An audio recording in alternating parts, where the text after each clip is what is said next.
Greetings and welcome back to the channel. If for the first time you're coming across my channel, please remember to like, share, and subscribe. Recently, I've not been on camera because I've had some few issues. Won't explain them here now, but we are here and that's what's important. So today I want us to have a short conversation about slavery.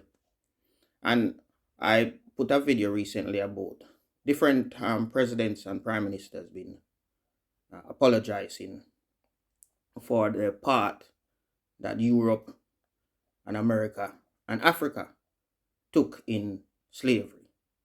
So they've been apologizing, but I want to address reparation.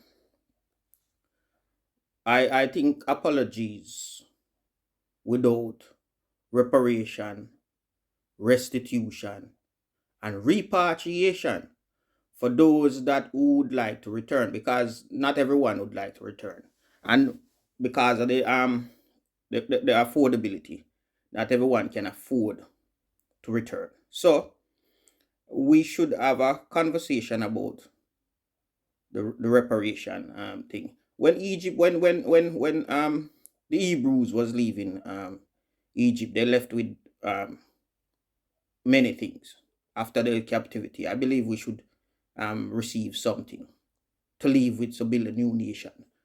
And when the Israelites, when those that call themselves Jews know, because it's two different Jews, I just want to say that.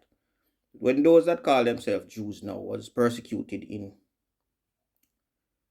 Germany, they receive reparation. 6 million died, according to them, and they receive reparation. In Congo alone, I believe up to 10 million was killed. Just one country, Congo alone. So if you add slavery, colonialism, and everything, I believe the money owed and the damage done cannot be covered by money. Pardon me. So the damage done cannot be covered by money alone. So I believe we need the reparation, which is money and other things.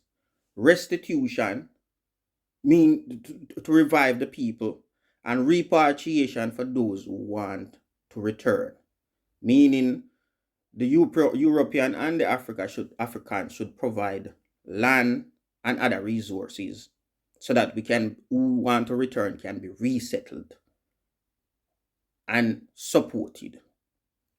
Thank you very much. So I'm going to play a video, just a short video, and just have a watch of on those who is apologizing, and there's many who need to start apologize and start actively make restitution. Today, I apologize.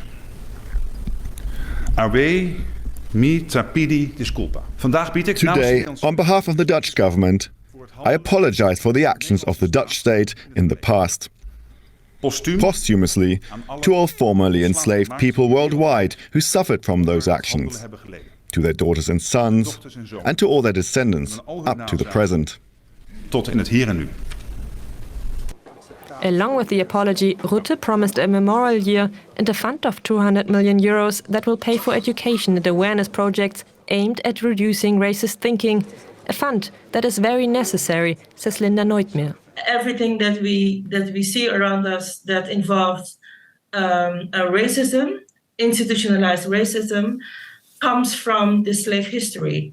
So in order to know what to repair, you have to study, you have to make an inventarization, because the reparations also involve those countries where the system of slavery was brought to. Prove that this is a sincere apology, a legal apology, as you say, and that they really do want to make amends.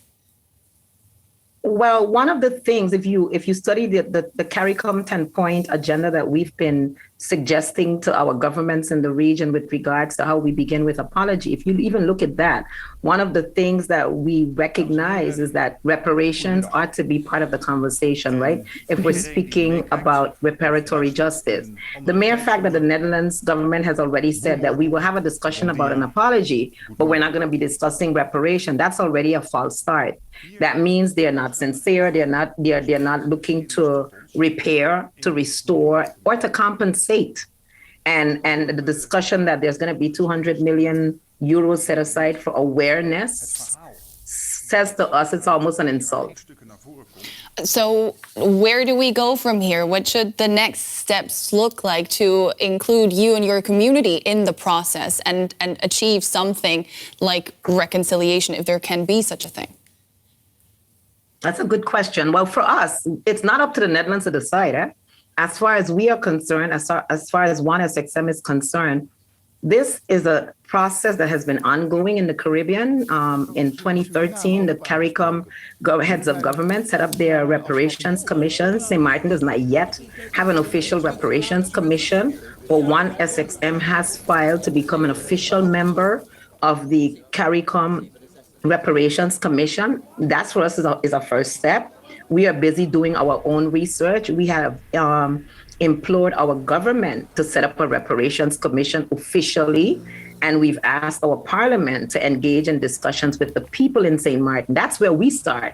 As far as we are concerned in ONE SXM, we don't care what the Netherlands does.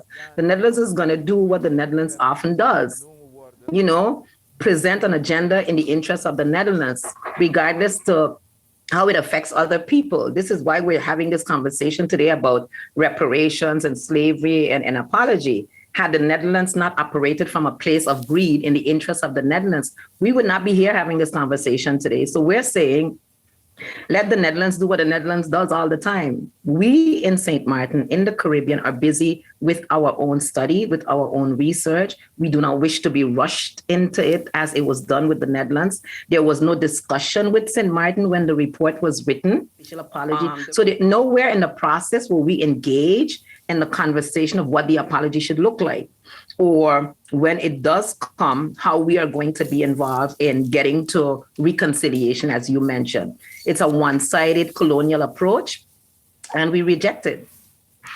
Rhoda Arundel, president of ONE SXM from St. Martin. Thank you so much for your time. Of Leopold II and what it means. So often, in now hearing the story of the king who considered Congo his personal fiefdom, we think of the cutting off of hands. 10 million people died under his rule. Explain this history, or at least describe it to us. I want to acknowledge that the roots of our contemporary association run deep into the most painful period of our history.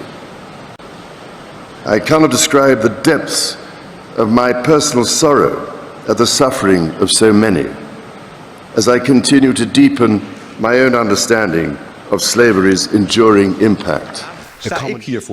Today I stand before you, today as your king, and as a member of the government, I make this apology myself, and I feel the weight of the words in my heart and my soul.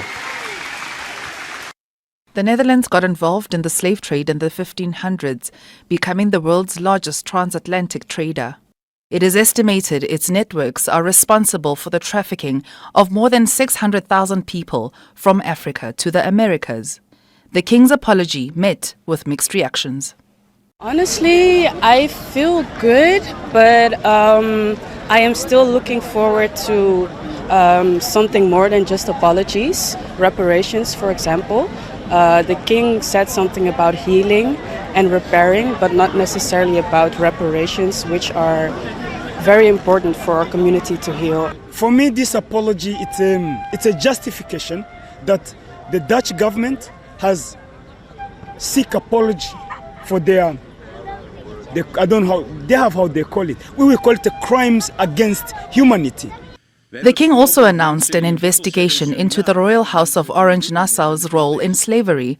Activists welcomed the gesture, but say there needs to be a wider conversation about reparations. The past is not the past, because we know that when slavery was abolished, the slave owners were they were paid compensation. That is a form of reparation. And it's those same families who have the wealth, who have been able to build a country. But also, we know that the institutions that came with slavery, it still lives on. It still lives on in the discrimination that people of African descent. Willem-Alexander is the latest European leader to openly reckon with the brutality of colonial history. In 2021, Germany agreed to pay Namibia over $1 billion, calling it action towards reconciliation for the Namaherero genocide. Belgium's King Philippe expressed deep regrets for the abuses committed during the country's colonization of what is now the Democratic Republic of Congo. The Netherlands is also establishing a $217 million fund to educate its population about the legacy of slavery and to remind everyone it's never too late to apologize.